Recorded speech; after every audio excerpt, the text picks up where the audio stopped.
حدیث نمبر 14 حضرت علی رضی اللہ تعالی عنہ سے روایت ہے کہ رسول اللہ صلی اللہ علیہ وآلہ وسلم نے فرمایا، جو مجھ پر ایک بار درود پاک پڑھے اس کے لیے اللہ تعالیٰ ایک قرات اجر لکھتا ہے اور قرات احد پہاڑ جتنا ہے۔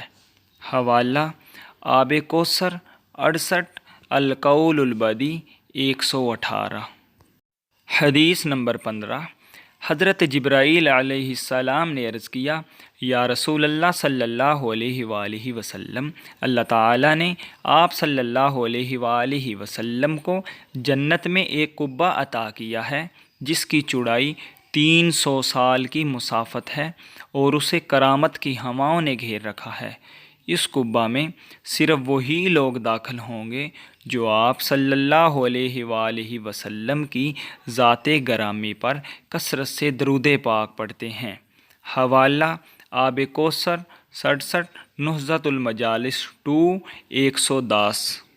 آپ صلی اللہ علیہ وآلہ وسلم نے فرمایا، جس شخص نے اپنی زندگی میں مجھ پر درود پاک زیادہ پڑھا، اس کی موت کے وقت اللہ تعالیٰ ساری مخلوقات کو حکم فرمائے گا، اس بندے کے لیے استغفار کرو، بخشش کی دعائیں کرو۔ آپ صلی اللہ علیہ وآلہ وسلم نے فرمایا کہ جو مجھ پر دن میں 50 بار درود پاک پڑھے، قیامت کے دن میں اس سے مصافحہ کروں گا۔